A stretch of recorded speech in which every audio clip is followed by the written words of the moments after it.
Hey, Barrett Edelstein here, your celeb expert and your Celeb Savant. Celeb Savant is a weekly entertainment show. We have long-form career retrospective type interviews with celebrities, singers, actors, and industry experts. Sol Romero was born in Mexico City and of Mexican and Swiss descent. Sol began singing when she was 13, but when her family moved to the Mexican town of San Miguel de Allende, is where she had her first brush with the entertainment industry when she fortuitously found her way onto the set of the Robert Rodrigo film Once Upon a Time in Mexico. The budding actress wound up working on this film as a camera double for Eva Mendes. Sol decided to pursue the career and went on to study acting at the world-famous RADA Academy in London. She has appeared in such films as Casino Royale with Daniel Craig, The Legend of Zorro with Antonio Banderas, Edge of Darkness with Mel Gibson, and most recently Memory with Liam Neeson. Sol's debut onto the music scene came in 2011 with the release of her first single and video, Bipolar Love, from her premiere album Dark Fantasy. The album was released independently to great success, along with a second video shot in Switzerland for the song Why'd You Leave. In 2015, she released the chart-topping single Turn It Up and Money Makes the World Go Round, and in 2016 released the full-length album of the same title, Turn It Up. Up next on Celeb Savant, we've got Sol Romero. Where do we find you in the world, and how are you doing? Thank you. So you can find me on Instagram and a little bit on YouTube as well as on Facebook.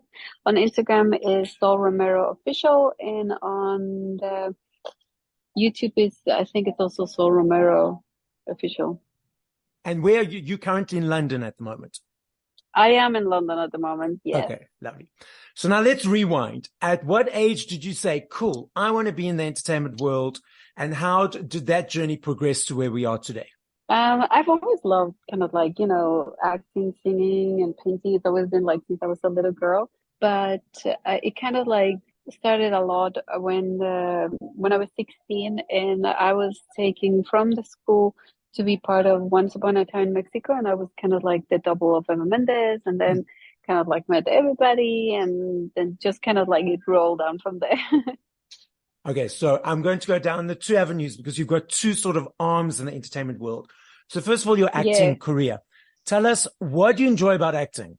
I feel like acting is super fun because you can really be somebody else that you're not. Kind of like, I don't know, you could be like a mental patient that has, some kind of schizophrenia or, mental disorder. And then the next time you are a professor, or you could be a maid or something. So it's kind of, for me, I like it because I like to put myself in different, in different people's shoes. And I like that. By stepping into those shoes, does it potentially allow you to see yourself in a different perspective and allow yourself to grow in a way to realize, okay, this is how this is, and perceive things as in the world differently? I don't think much about myself. I think I like to think of other people before I think of myself usually. Okay. Or at least I try. Okay. Maybe I don't really do it sometimes, but I really do try. So I think when I put myself in an acting position and trying to do something else, it's kind of like detaching yourself from everything who you are and thinking of that person. So it's about stepping out of yourself, so to speak, and putting yourself into that person's experience and allowing that to flow through you. Yeah. And what types of genres do you enjoy acting in? Do you prefer comedy? Do you prefer action? Or do you like them all? I mean, I love, for me, when I really started to truly get into deep and really loving every inch of the genre of acting was when I was here in RADA in London, and we were doing tons of Shakespeare and stuff like that, and also the comedy side of it. It's kind of, I don't like it, but it's fun. And you said you've been doing a bunch of Shakespeare. Did I hear correctly? In RADA, when I was at school, there was a whole summer of only Shakespeare. Now, tell me, I've always wondered, and I'm glad you brought this up, how do you remember those lines and the soliloquies and all the way they speak? Because it's so different to how we speak today. Yeah. I mean, I was one of the three witches. So my lines weren't that crazy. So I was just Okay, like, okay, okay. so I was kind of like, this is the penny for you. So it was kind of like, Awesome. What are your thoughts around, and I know this is a controversial subject, so your thoughts Mm, around the strike, and so happy, excited that it's now over, and the mm. way forward of acting. What are your perceptions of how things are moving forward? I mean, I'm happy it's worked. The strike is over. Yeah. And yeah, I mean, I don't really like getting into too much of, Okay. the strike and stuff Yeah. like that. I Okay. Okay. think everybody has their own Opinion. opinion, Hmm. and to each to its own, I would say that. Okay. Lovely. Let's leave it there. Any Yeah. exciting things that you can tell us on the acting front that are on the pipeline, or is it all hush hush? I know in the acting world, it's always hush hush until it's released. But is there anything coming Yeah. up that you can give us sneak peeks of? I've been working together a little bit with, I have been doing something in the past 3 weeks. That's what I can say. Okay. Is it for the stage or for behind the camera? It's for a film. It's for Okay. a US film. The difference for you between performing on stage and behind the camera, what is the difference? And I know they're equally challenging. Is there one you Hmm. prefer more than the other? I think the biggest thing is like if you're behind the camera, if you screw up or you make a mistake, you can redo it. Yes. Then in theater, it's kind of like you screwed up, you just continue with it. You kind of like you say your line and then you're like, oh shoot, I just screwed. You're like, yeah, the show goes on. And has that often happened often to you on theater, on the stage? Yes. And when I did theater, I screwed up all the time. And Okay. then I remember like some of the people that I would do the theater with, they would look at me and be like, that's not the line. And I'd be like, well, yes. Just keep And on you just have going. to carry on, be on your toes. Yeah. But did the audience actually realize, or was it only the people on the stage? Only the people on stage and my Okay. teacher. He was not happy. Okay. Are you still doing theater, or you mainly focusing on in No, front? No, not at all. no, just mainly right now, I've been only doing behind the scene, like behind the camera, sorry. Behind the camera. Now let's dive into your music. Which Yes. came first, your music or your acting? Or was it equal? I mean, music, I went to the Institute of Bellas Artes in Mexico when I was 12, and I started studying opera. So that's actually what I studied at the beginning. And then when my dad passed away, it was like I can't sing anything. So the only thing I was able to do was write poetry. Okay. And that's pretty much how it all started. Because one of my friends was like, man, your music, I was like, your poetry is epic. Let's just do a song. And I was just like, I don't know about that. Because come on, let's do it together. So I was like, okay. So that's how it started. The difference for you between acting and creating music, do those Hmm. different pies, fingers in the pies, overlap ever, or they completely separate in your world? I think they're completely separate. Singing is so much deeper for me. Like I get so shy and it takes me a little bit to really like open myself. I guess it has a lot to do because of still for my, when my dad passed away, it's still Okay. kind of like, so it takes a lot until like it takes about 30 minutes to exercise and then Yes. it's like, okay, I'm good. I can do Okay. it. From 0 to 3 minutes in Mm. creating a song, what is that journey for you?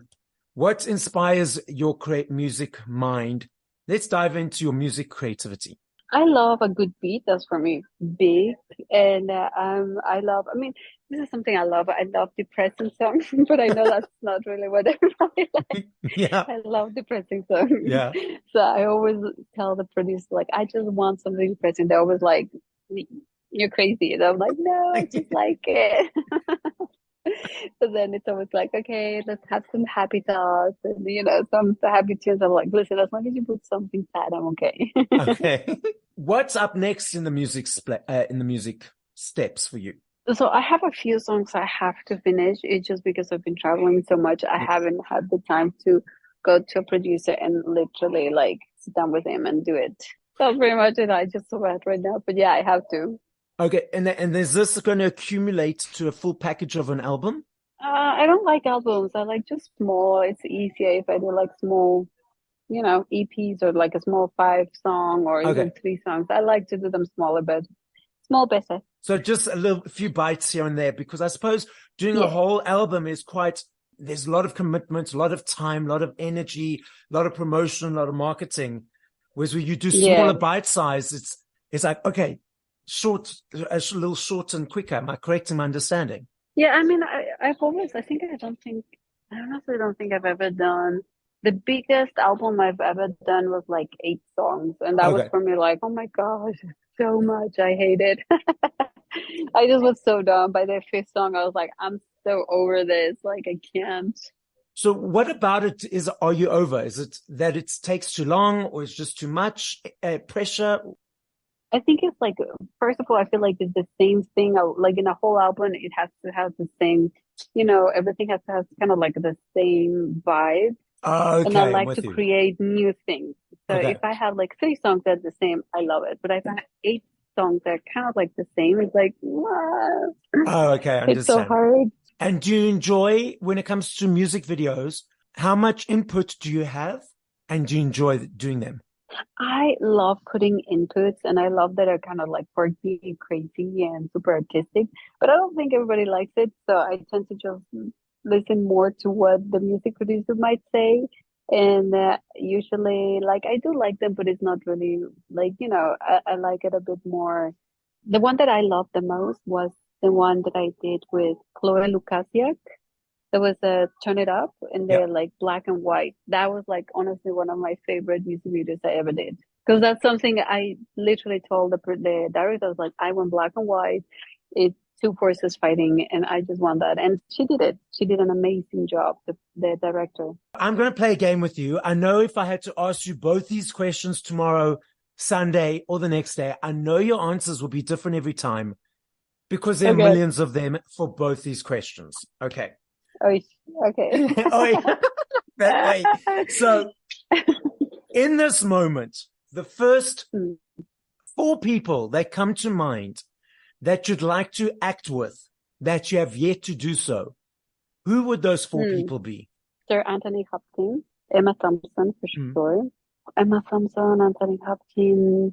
Oh yeah, I'm horrible at names, but the Pride and Prejudice, Yes. the Coronel, Yes. the Coronel. The guy who talks like this. Yes. Yes. Okay. Okay. Him, and let me think of a woman. So it's 2 and 2. I don't know, women, a really great actress. Oh, Meryl Streep. So the next question, again, I know your answer will be different if I have to ask you this Yeah. tomorrow, because Go, there go. are millions of them. If you had to push play to 5 songs by other artists, once we finish this conversation, what would those 5 songs be and by whom? I love right now, because my daughter loves those kind of music. So I guess I would definitely say Renaissance from Bunt. I actually do like Tarantino, Steve Aoki. And I love Café Tacuba, Eres. And Jaguares, Te lo pido por favor. I don't need one more, right? Yeah. Celine Dion, Je ne sais pas. Sais pas. So, Sol, the podcast is listened to throughout the world. So as a final message to the listening audience, what would you like to say? Thank you so much for listening. Go and check my stuff. I love you all, and leave a comment. I'll respond. Love you.